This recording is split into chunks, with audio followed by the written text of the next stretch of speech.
Assalamualaikum warahmatullahi wabarakatuh. Halo semuanya, perkenalkan nama saya Sri Rahmawati. Saya mahasiswa semester 6 dari UPBJ Kota Bandung dengan NIM 8575255128. Di kesempatan kali ini saya akan melakukan praktikum IPA, yaitu sistem pencernaan manusia.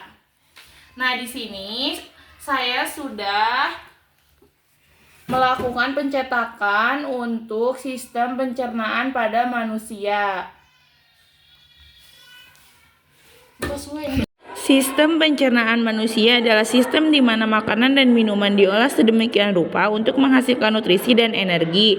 Nantinya, nutrisi dan energi ini akan digunakan untuk proses metabolisme, perbaikan sel dan juga jaringan tubuh, serta menunjang aktivitas sehari-hari seperti bernapas, bekerja, bergerak, dan juga belajar. Selain nutrisi dan energi, sistem pencernaan manusia pun akan menghasilkan limbah yang akan dikeluarkan melalui anus berupa tinja atau feses. Organ-organ dalam sistem pencernaan manusia yang pertama ada mulut, yaitu saat makanan digigit, dikunyah, dan dihaluskan di dalam mulut, makanan akan bercampur dengan air liur. Selanjutnya, makanan ini akan dipecah menjadi potongan yang lebih kecil oleh gigi sehingga menjadi lunak dan mudah ditelan. Lidah pun berperan dalam mencampur makanan dengan air liur, mengarahkan makanan di dalam mulut agar tergigit secara merata oleh gigi dan kemudian mendorongnya ke dalam kerongkongan untuk ditelan. Yang kedua ada kerongkongan atau esofagus. Organ pencernaan manusia yang berikutnya adalah kerongkongan atau esofagus. Kerongkongan merupakan saluran yang memiliki panjang sekitar 25 cm. Fungsi organ ini adalah untuk menyalurkan makanan dan minuman dari mulut ke dalam lambung. Di saluran ini terdapat otot berbentuk cincin yang disebut lower esophageal sphincter. Otot ini berfungsi untuk memastikan makanan atau minuman yang sudah mencapai lambung tidak kembali naik ke kerongkongan atau mulut. Yang ketiga ada lambung. Setelah menerima makanan dan minuman, lambung akan mengeluarkan zat asam atau asam lambung dan enzim untuk melanjutkan proses pencernaan.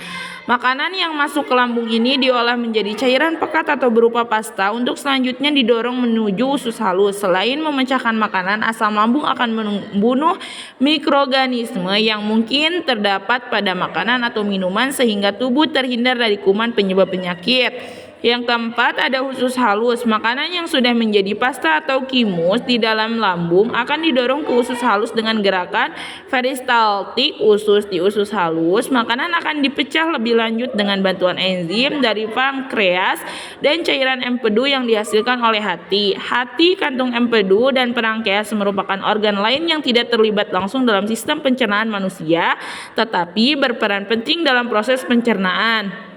Nah, di dalam usus halus ini terdapat 3 bagian penting, yaitu duodenum atau usus 12 jari, jejunum atau usus kosong, dan ileum atau bagian terakhir dari usus halus. Duodenum bertanggung jawab untuk melanjutkan proses pemecahan makanan, sedangkan jejunum dan ileum bertanggung jawab untuk proses penyerapan nutrisi ke dalam aliran darah. Nah, yang kelima ada usus besar. Setelah nutrisi diserap oleh tubuh, semua makanan yang diproses dalam sistem pencernaan manusia akan meninggalkan sisa atau limbah yang disebut tinja atau feses. Usus besar akan mendorong limbah makanan tersebut ke dalam rektum.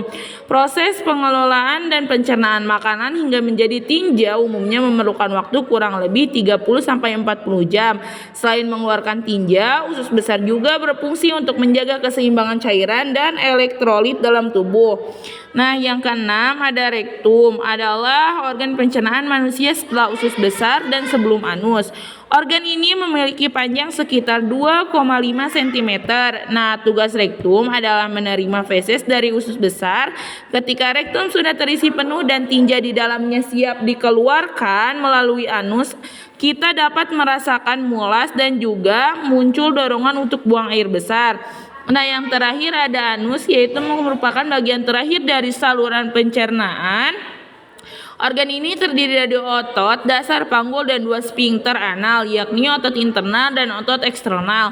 Lapisan atas anus bertugas untuk mendeteksi isi rektum apakah berisi padat, gas, ataupun cair.